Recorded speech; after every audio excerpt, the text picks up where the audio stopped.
Estamos gravando. Essa é a nossa 10ª aula, né? O nosso curso acaba esse mês. Nós estamos, vamos dizer assim, na reta final, né? Mais 2 aulas. Com essa 3 e a gente acaba o curso, mas, na verdade, não acaba o curso, acabam-se as aulas, né? Porque vocês ainda vão ficar comigo, porque eu vou passar mais tema para vocês, né? Quando vocês se matricularam no curso, eu falei para vocês que vocês teriam 12 aulas de Zoom e que vocês poderiam ver e rever essa aula. Inclusive, a Lu Medeiros ainda tem 6 aulas para assistir, porque quando ela entrou, a gente estava na aula 6. Eu vou mandar isso para ela aos poucos, com calma. Porém, a gente tem essa minha aula de hoje, a aula da semana que vem da Vanessa, e eu encerro, fecho a última aula. E aí, depois da última aula, a gente vai ter só aulas de dúvidas, e vocês vão continuar fazendo mais redações comigo, porque são 12 aulas, 12 temas obrigatórios, né? Ainda tem os temas extras que eu vou passar para vocês como plus. Não, vocês não são obrigados a fazer, mas quanto mais redação e mais temas vocês fizerem, é melhor. E aí, hoje a gente vai falar sobre o tema principal do livro.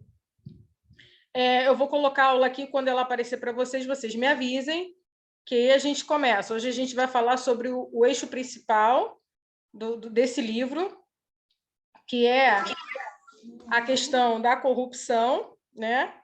E aí você fala assim, caraca, Patrícia, corrupção infelizmente, esse é o eixo principal da corrupção, dentro perdão, do livro, né? E por quê, né? Quando a gente está falando de Rubem Fonseca, eu já falei para vocês de Rubem Fonseca há algumas aulas atrás, quando eu estava falando sobre ética, sobre como que os detetives se comportam, etc. e tal. E aí eu me lembro de ter dito para vocês que o Rubem Fonseca ele escreveu 34 romances, só que 32 deles são diretamente policiais. E por quê? Porque tem bandido, tem polícia perseguindo, tem um cara que anda com uma arma calibre 22, né? E sai assassinando pessoas. Ele é um assassino de aluguel, né? E o nome dele é José. E a gente tem ali histórias sendo narradas o tempo inteiro de mortes e assassinatos e de pessoas que pagam, pessoas milionárias, para matar outras pessoas milionárias. Mas é pouco recorrente falar nas obras do Rubem Fonseca sobre a corrupção. Quando eles falam da corrupção na obra, eles estão falando da corrupção de pessoas civis. Então, de um pai que manda matar uma filha, de uma filha que manda matar um pai, de alguma pessoa que trabalha para uma empresa e decide fazer negócios com o governo e ela se corrompe e aceita o suborno, de uma mulher que aceita dinheiro para poder ser amante de um figurão. Então, a corrupção ela é abordada o tempo inteiro lá em Rubem Fonseca, só que é uma corrupção que é falada da população em geral, porque no Brasil a gente tem o costume de achar que corrupto é todo aquele que está lá na esfera pública, e aí pode ser na política, na polícia, mas que as pessoas civis não são corruptas. O que não é verdade, porque se o Estado é corrupto e as esferas estaduais, municipais e federais são corruptas, é porque o privado, é porque o civil também é corrupto. Não existe uma hipótese de a gente ter uma sociedade honesta comandada por corruptos e nenhuma sociedade corrupta ser comandada por honestas. O que está lá em cima reflete diretamente o que está aqui embaixo na base da pirâmide e vice-versa. E aí, Rubem Fonseca ele fala muito bem sobre isso, tanto é que se você pegar qualquer um dos 34 livros, e aí não estou nem mais separando se são os policiais ou não, a todo momento você vai ver corrupção, mas é a corrupção civil. Quando a gente está falando, não mais de Rubem Fonseca, mas a gente está falando de Garcia Rosa, a gente tem que pensar que os romances dele, dependendo de qual romance está sendo analisado, você vai ver toda uma corrupção policial e dependendo do outro, se não é um que fala ativamente sobre a polícia, você vai ver a corrupção civil. Mas nessa obra que a gente está analisando, que é a obra da qual vocês vão fazer a prova, a gente vê uma corrupção que é policial, né? E aí, para começar a nossa aula, eu tirei para vocês um pedaço, um trecho, que está lá na página 128, quando o Weber vira para o delegado e diz assim: delegado, é quase impossível listar os que recebem propina. Os caras se sentem como se estivessem contando o salário deles. Encaram a propina como um complemento legítimo, que pode significar o dobro do salário e, às vezes, até mais. A dificuldade não é saber quem recebe. Todo mundo sabe, até porque muita gente recebe. O problema está em fazer alguém falar, ainda mais sabendo que estamos investigando. O senhor mesmo é capaz de dizer quem, na delegacia, recebe dinheiro. Mas e daí? O que vai fazer com eles? Mandar embora? E aí o delegado Espinosa responde: não estamos investigando os corruptos. Isso é função da corregedoria. Estamos investigando quem matou os 3 policiais e suas amantes e por que eles foram mortos.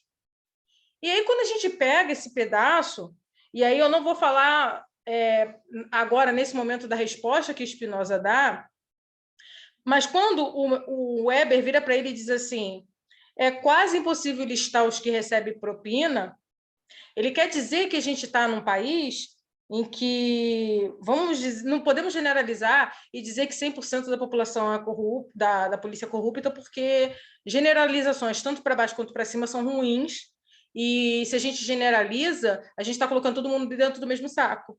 E se a gente faz isso, inclusive, em redações, em concurso, a gente pode ser eliminado. Então, cuidado com a generalização. Mas o que ele está querendo dizer é que a maior parte, vamos dizer assim, dessa polícia é corrupta, né? A maior parte dessa polícia recebe propina, né? E pelo fato do salário deles, o que não justifica, mas o fato do salário deles não ser considerado salários que eles gostariam de viver, o que eles fazem? Eles encaram essa propina como se ela fizesse parte do salário deles. E, às vezes, a propina que eles recebem daqui de fora, que é o tal do complemento, né, que eles chamam, triplica, quadruplica, quintuplica o salário que eles têm. E aí, o problema hoje não é saber quem é que recebe a propina, né? Porque todo mundo que está lá dentro da corrupção sabe quem recebe, né? O problema é você armar esquemas para poder prender, julgar, processar e exonerar todos os corruptos. Porque se a gente fosse fazer esse tipo de coisa, a gente ia ter que, no mínimo, infelizmente, exonerar 60% da polícia, o que é uma coisa muito complicada de se falar, principalmente a gente sendo brasileiro, né? E a gente tem o costume de dizer, inclusive, a gente generaliza dizendo que todo político é corrupto, né? Que todo policial também é corrupto. Mas é por quê? Porque a gente vê muito corrupto o tempo inteiro. Inclusive, eu vou dizer para vocês que eu achava que a maior parte nunca generalizei, mas eu achava que a maior parte das pessoas que trabalhavam em alguma esfera de segurança pública fosse corrupto. Eu comecei a desmistificar um pouco essa minha ideia de que quase todo mundo era corrupto quando eu descobri, aos 17 anos, que meu pai é agente penitenciário. E o meu pai é uma pessoa muito honesta, né? Então, ele, inclusive, foi transferido várias vezes dos lugares que ele trabalhava, de um lugar para um setor, para o outro, para o outro, para o outro, porque meu pai ele não aceitava corrupção. Então, como ele não fechava esquema, vamos trocar o Wilson de lugar, vamos trocar o Wilson. E meu pai passou mais de 25 anos sendo trocado, até que jogaram ele no presídio da Água Santa. E hoje a função dele é trabalhar com a entrada e saída de alimentos para os presos. Então, ali não tem como ser corrompido. Ele recebe, bota os alimentos lá dentro, isso aqui não tem esquema de corrupção, não tem ninguém tentando roubar a alimentação dos presos e etc. e tal, até porque meu pai é o único que tem a chave do negócio.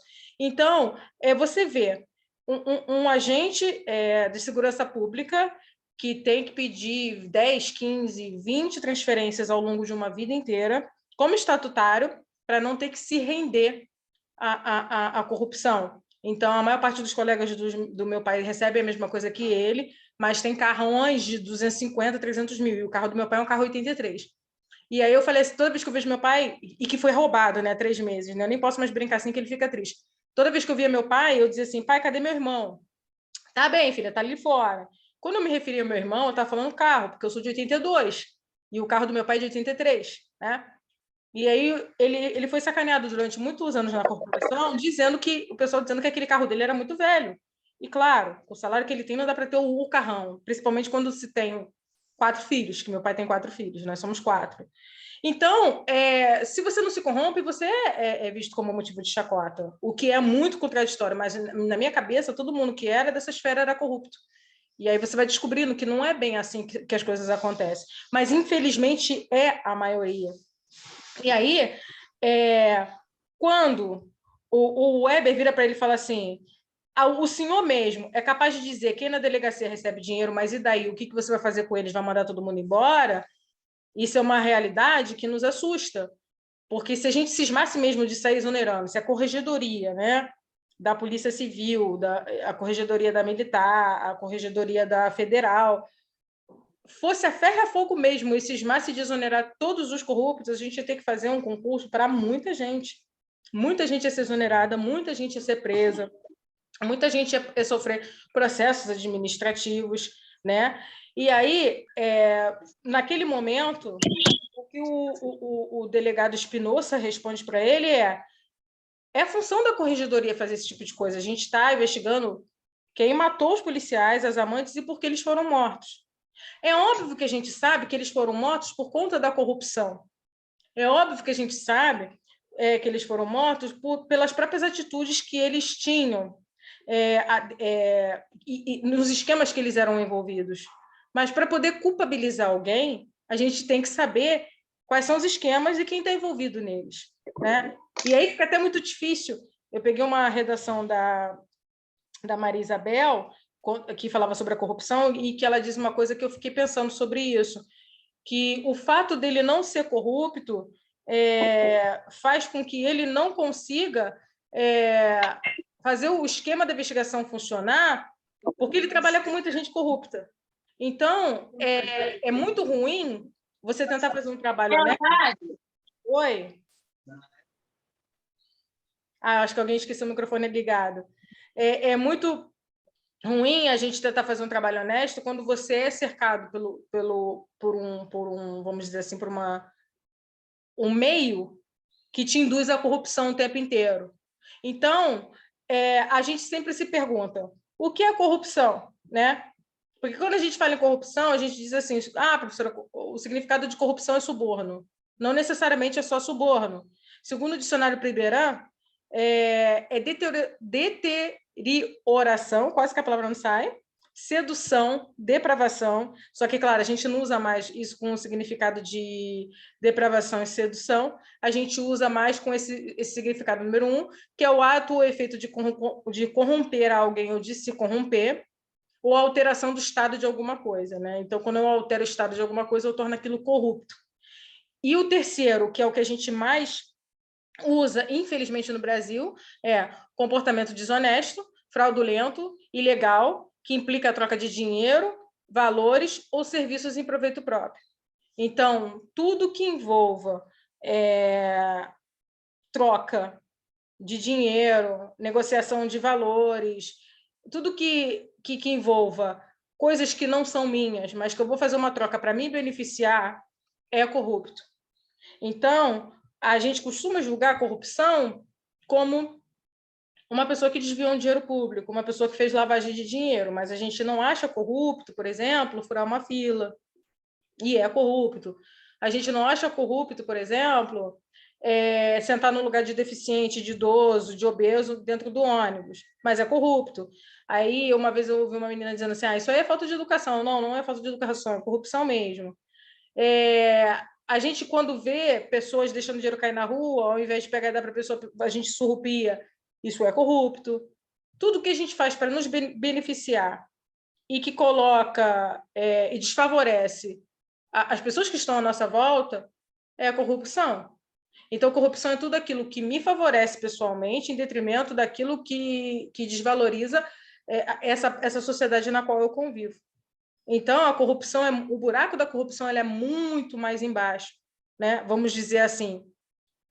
O problema é que a gente não pensa na corrupção como se fosse algo que acontece das situações no dia a dia. Se você pedir um exemplo de corrupção, é óbvio que no Brasil a gente vai falar logo, política e segurança pública. A gente sempre fala isso. Política e segurança pública são as nossas esferas mais corruptas, né? Mas o fato delas serem as esferas mais corruptas não significa que elas sejam as únicas, né? E se elas existem é porque nós nós consentimos. Tem um ditado que diz que quem cala consente, é exatamente isso. Eu me lembro que uma vez, quando eu dirigia ainda, eu estava com meu pai, e aí meu pai estava sentado do meu lado, e aí estava tendo uma blitz, e aí meu pai virou e falou assim, vou ter que dar carteirada. Eu falei assim, dar carteirada? Aí ele, aí começou a rir. Eu, que dar carteirada, pai? Eu tô com os meus documentos todos em dias. Aí ele riu, porque ele sabia disso. Aí o guarda mandou a gente parar. Aí eu entreguei para ele o IPVA pago, a documentação do carro, a minha, não sei o quê, tudo direitinho. E depois que ele visualizou tudo, aí olhou, aí perguntou para o meu pai se estava tudo bem, sei lá das contas, aí deixou a gente ir. E aí tinha um monte, uma fileira imensa de gente esperando, porque estava com um documento ruim, porque estava não sei o que vencido. E aí estavam esperando para quê? Para poder pagar a tal propina, né? E aí eu fico pensando, os 200, os 300 reais que esse camarada vai pagar para a propina é o dinheiro que ele pagaria para poder renovar, sei lá, a carteira de motorista, que ele pagaria lá, trocaria lá o negócio do carro, que ele iria fazer a vistoria dele. Mas a gente a gente naturaliza essa corrupção. E a gente acha mais fácil pagar o guarda na blitz.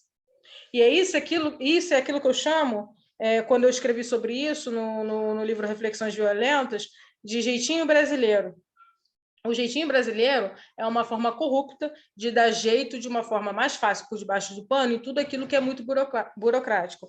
Então, se eu não quero seguir a burocracia nem as leis, eu uso o tal do jeitinho brasileiro. Só que não é só os políticos que usam jeitinho brasileiro, não é só os policiais que usam jeitinho brasileiro, mas também a população em geral. Então, jeitinho brasileiro nada mais é do que o tal do suborno, só que suborno é uma palavra muito pesada. Então, a gente fala, o fulano usou o jeitinho brasileiro, né? Para poder conseguir alguma coisa e benefício próprio. E se a gente não luta com esse tipo de coisa, contra isso, a tendência é só aumentar, a tendência é só piorar. E por isso que a gente tem muito discurso populista, dizendo que... E aí, quando eu falo de populista, eu não estou falando de esquerda e de direita, não, gente. Eu estou falando de pessoas que defendem essa ideia. De que a gente tem que privatizar tudo que é público para que a corrupção acabe. E aí, não é privatizar tudo que é público para que a corrupção acabe, é acabar com a corrupção, independente de ser numa esfera privada ou pública. Porque se a gente diz que a gente tem que privatizar tudo para que a corrupção acabe, a gente está dizendo, a gente está subentendendo, pressupondo que tudo aquilo que está dentro da esfera privada não tem corrupção. Então, a privada não tem corrupção, a pública tem, eu privatizo tudo e acabou a corrupção. Não, não tem nada a ver uma coisa ser privada ou pública, ser corrupta ou não corrupta. A corrupção existe porque ela existe, a gente tem que acabar com a corrupção. Conheço empresas que são privadas e são corruptas. Conheço setores que são públicos e não são corrompidos, não são corruptos. Então, não tem a ver com o fato da instituição ser pública ou privada. Tem a ver com a postura das pessoas que estão trabalhando ali dentro, né? Então, a gente tem que entender que quando o Garcia Rosa escreve e coloca como foco central a corrupção da polícia, ele não está querendo mostrar para a gente o mais do mesmo. Porque se ele quisesse mostrar o mais do mesmo, ele colocaria todos os policiais como corruptos, inclusive o delegado e os 3 rapazes que trabalham com ele. Mas no momento que dentro de uma delegacia inteira, como a 12ª DP, que é imensa, depois que eu li o livro, eu entrei lá na 12ª DP para saber quantas pessoas trabalhavam lá dentro, né? O delegado perguntou por que eu estava atrás dessa informação. Eu falei para ele, não, porque eu vou dar o curso Uma Janela em Copacabana. Aí expliquei a situação toda. Ele virou e falou assim, nossa, que livro interessante. Ele não sabia da existência desse livro. Ele virou e falou assim, eu vou ler esse livro. E aí ele falou para mim que ali na 12ª DP, contando com ele, eles eram 40. E aí eu fiquei pensando, o Garcia Rosa sabia disso, né? e ele sabia mais ou menos quantas pessoas, eu como leiga não sabia, mas ele sabia porque ele foi pesquisar tudo antes de fazer o livro. Ele sabia que dentro de uma delegacia trabalha-se entre 30 a 50 pessoas. E ali na 12ª DP, que existe em Copacabana, trabalham 40. E aí de 40, ele selecionou 4. Né? E aí, quando você pega de 40 pessoas e seleciona 4, você está dizendo implicitamente, né, e sem nenhuma aspa, que 90% dos policiais daquela DP são corruptos e só 10% não são. E é justamente por isso que quando o Espinosa faz aquela reunião na metade do livro e diz: eu sei que a maior parte de vocês estão envolvidos em esquemas de corrupção, eu sei que vocês fazem muita lavagem de dinheiro, eu sei disso, daquilo, e eu sei que vocês estão dificultando a minha investigação por conta disso, mas se vocês quiserem pedir transferência para qualquer outra DP, para qualquer outro departamento, nas próximas 48 horas eu não vou nem ler, eu só vou assinar para vocês serem transferidos. E aí, ele tinha que entender que dentro da DP dele, o 90% era corrupto. Então, se todo mundo decidisse pedir transferência, ele ia ficar sozinho, ele mais os outros 3. Mas ele sabia que isso não ia acontecer. Porque se as pessoas começassem a pedir transferência, as pessoas iam dar um tiro no pé dizendo que eram corruptos. E por mais que as pessoas no Brasil, e aí tanto civis quanto pessoas da esfera pública sejam corruptos, elas não gostam de dizer que são corruptas. E aí, para não dizer que é corrupto, ela diz assim: ah, não, mas é porque nessa ocasião elas dão justificativa para as corrupções, né? O que é mais triste. Porque se você diz que você é corrupto, você também está afirmando que você pode mudar. Se você diz que você é racista, você também está dizendo que você pode mudar essa concepção. Se você diz eu sou machista e quero mudar, você pode mudar, mas você só pode mudar aquilo que você diz que é. Então, se você diz eu sou corrupto e quero mudar, eu quero ser uma pessoa não corrupta, eu sou machista, mas eu quero mudar, eu não quero ser machista, aí sim, tem a mudança, porque a mudança só começa quando a gente reconhece. Tipo assim, minha vida tá uma porcaria, desculpa o meu francês, minha vida tá uma porcaria, ok, cheguei a essa conclusão? Tá. Agora, o que eu posso fazer para mudar? Enquanto eu estou me auto-enganando e me iludindo e dizendo, não, tá tudo bem, tá tudo ótimo, tá tudo indo, tá tudo mais ou menos, eu não me coloquei na consciência de que tá tudo no final do poço e que eu tenho que fazer uma mudança, porque tá tudo mais ou menos. Primeiro passo é aceitação, né? É o quê, Bruno? O primeiro passo é aceitação, né? Exatamente, Bruno. Exatamente. O primeiro passo é a gente aceitar que a gente não é uma sociedade bacaninha, que a gente é uma sociedade corrupta, que a gente é uma sociedade que é racista, que é machista, que é xenofóbica. E aí vocês estão vendo aí o que está acontecendo aí daquele menino, o congolês, que foi morto com 24 anos porque foi cobrar um salário dele. Aqui na Barra da Tijuca, não estou falando nem de São Paulo, Minas, não, estou falando aqui no Rio de Janeiro, a 30 minutos daqui da minha casa, a Barra da Tijuca, mataram um rapaz estrangeiro até a morte, com paulado, espancado, e quando ele foi para o ML, tiraram todos os órgãos dele. E você pensa assim, tá, mas quem trabalha no ML é político? Quem trabalha no ML é a polícia? Não, galera, quem trabalha no ML são médicos.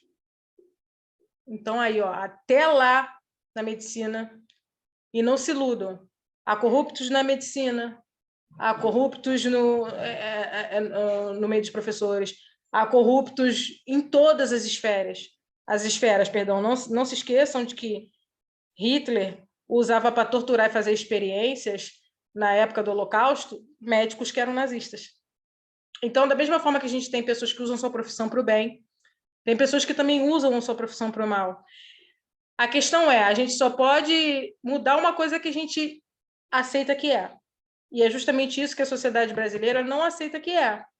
E é justamente por isso que a gente nunca sai do lugar. A gente está patinando. E aí a gente tem, hoje, uns 80% da população que é corrupta e 20% que é honesta. E esses 20% que é considerado honesta é motivo de chacota para aqueles que não são honestos, né? E aí eu trouxe para vocês alguns dados que, na minha cabeça, fazem todo sentido. E que foram dados que foram publicados 9 anos depois da publicação do livro, porque o livro foi publicado em 2001, né?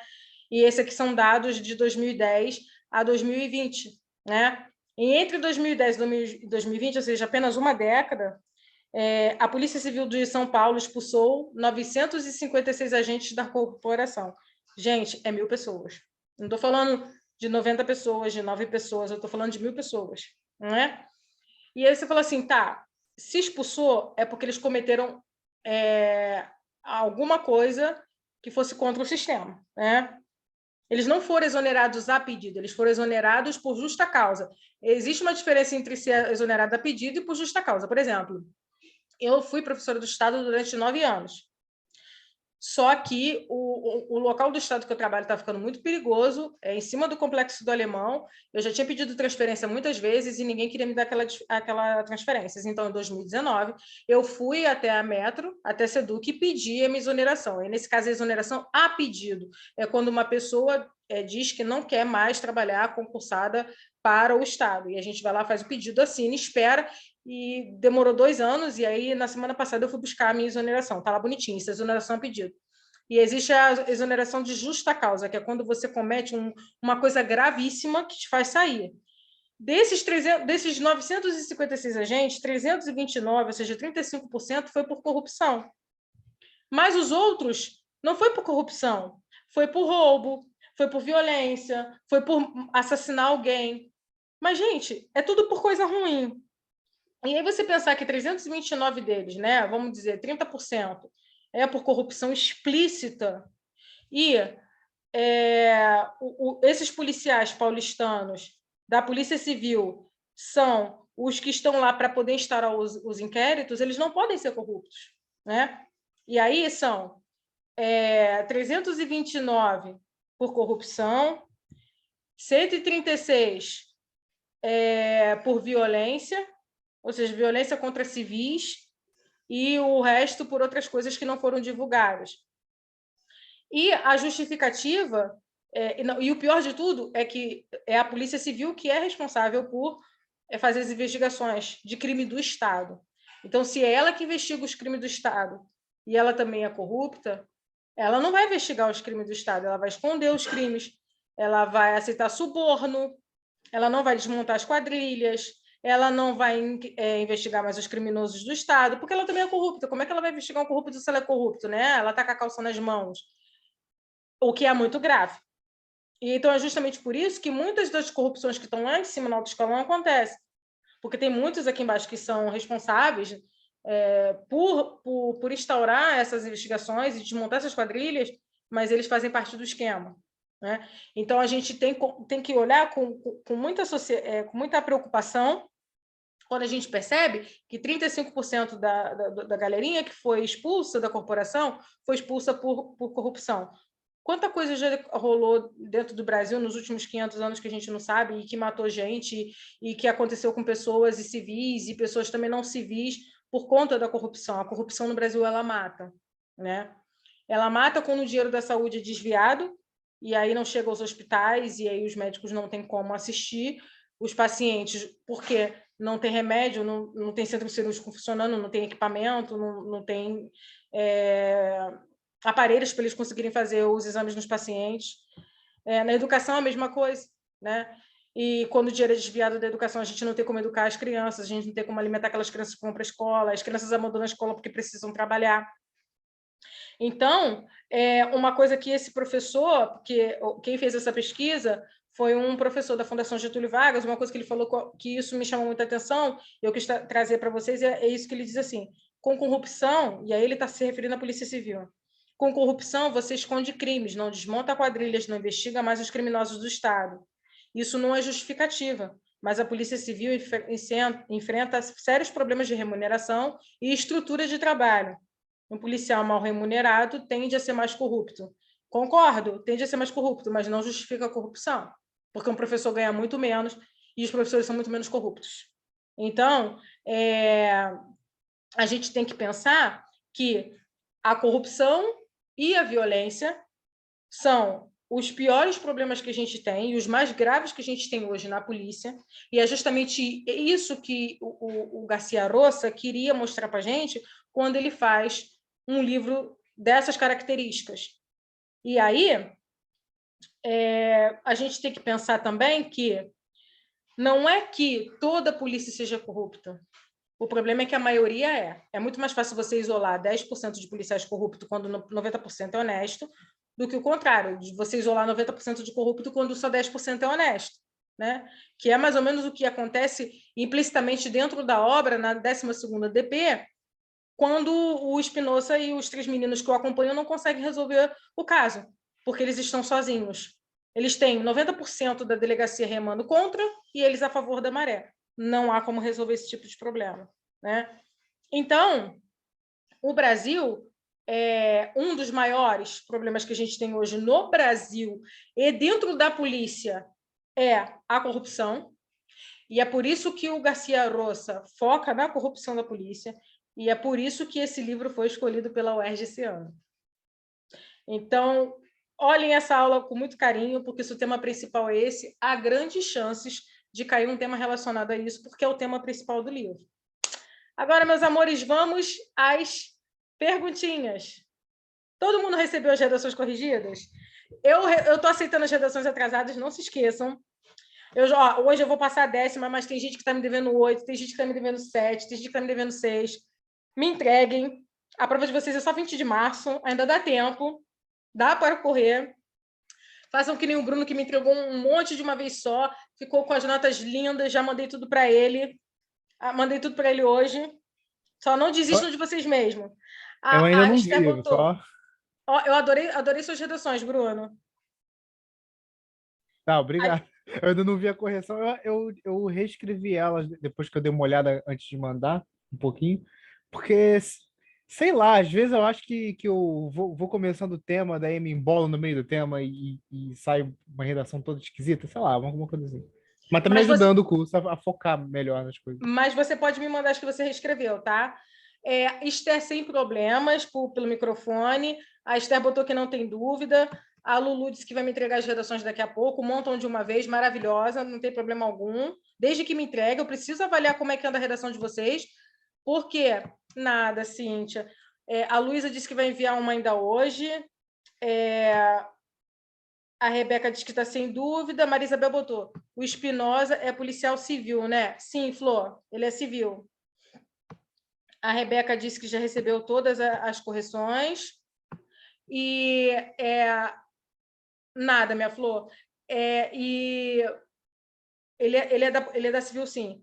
O que eu estou querendo dizer é o seguinte: as aulas, elas ajudam vocês, né? Porque a gente fica... Faltam só 2 meses... Faltam 2 meses, não, faltam 50 dias para a prova de vocês. Mas as aulas, elas ajudam vocês a pensar no que elaborar quando vocês forem lá escrever, né? Mas se vocês não produzirem, eu não tenho como saber como é que está a argumentação de vocês, porque lá eles não vão avaliar o que vocês aprenderam na aula da professora Patrícia, e sim o que vocês estão escrevendo sobre o tema. Então, eu preciso que vocês escrevam. Não precisa ser tudo certinho, todas as redações na ordem. Manda 5, depois manda 8, depois manda 1. Só mandem, porque eu vou apontar, olha, aqui você pode citar um exemplo. Não generaliza, cuidado. De onde você tirou essa informação? Coloca uma fonte aqui, dá um exemplo aqui, correlaciona esse exemplo que você colocou da corrupção fora do livro com algum dentro do livro.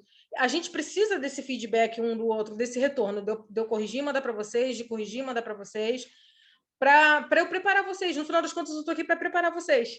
A aula é só um plus, mas vocês precisam redigir, porque senão não tem como ajudar vocês, porque eu não sei como é que vocês estão. Vamos ver o que a Esther colocou aqui, acho que foi Esther. Só faltam 2 redações para fazer, mas sempre vem um tema cabuloso, eu deixo para fazer aquele depois. Então, Esther, o tema de hoje não é cabuloso, não, tá? Ele é mais tranquilo do que da semana passada, inclusive. Vocês ficaram com medo do tema da semana passada e as redações de vocês foram perfeitas. Eu tive até aluno tirando 10. A Esther, inclusive, foi uma delas que ficou com 10 na redação sobre felicidade e autossabotagem, e vocês estavam reclamando a beça com medo da redação. Hoje o tema é mais tranquilo, tá? Então, eu vou fechar essa aula, já que vocês não têm... Não, vocês não têm, não. Alguém tem alguma dúvida que queira tirar aqui? Se não quiser tirar aqui e ficar com vergonha, pode tirar comigo diretamente lá no WhatsApp, mas alguém tem alguma dúvida? Sem dúvidas, meus amores. Acho que está tudo certo. Tá tudo certo, Bruno? Ah, então tá bom. Gente, tendo dúvidas, me chamem lá. Não se esqueçam de que faltam 2 aulas ao vivo, mas depois a gente vai continuar tendo aula de dúvidas. E que essas 12 primeiras redações são as obrigatórias do curso, mas depois eu vou continuar mandando redação para vocês extra, para deixar vocês altamente preparados, tá? E se tiverem qualquer dúvida, durante a semana estou aí, tá, meus amores? Não se esqueçam disso. Beijo, meus amores. Quem não Ah, tem dúvida pode se deslogar. Fala, Bruno. uma coisa antes de terminar a aula, que alguém tinha perguntado na aula passada, que eu liguei a câmera. Hoje eu não liguei a câmera porque eu tô com o quarto desarrumado aqui, tô com vergonhinha. Mas tinha perguntado sobre coisa de jornalismo. Foi a Esther. Foi a Esther. Não, é o que eu dei uma resposta rápida, mas eu não queria atrapalhar a aula. Eu falei, a resposta é internet. Porque eu fiz a prova do técnico universitário nesse domingo agora. E o que eu quis dizer é que, basicamente, o futuro de quase tudo do jornalismo também é você saber usar a internet para fazer tudo aquilo que fazia antes. Não é tipo, vai procurar na internet. Não. E vendo a prova, é basicamente isso mesmo. É você aprender a usar novas ferramentas, novos meios ao seu favor, porque a verdade é que ninguém sabe, tá todo mundo, tipo, repetindo tudo que fazia antes e todo mundo perdidão. Perfeito, Bruno. Perfeito. Ouviu, Esther? Apesar de que isso vai ficar gravado. Eu vou parar de gravar agora. E vai ficar gravado depois, tu pode reouvir.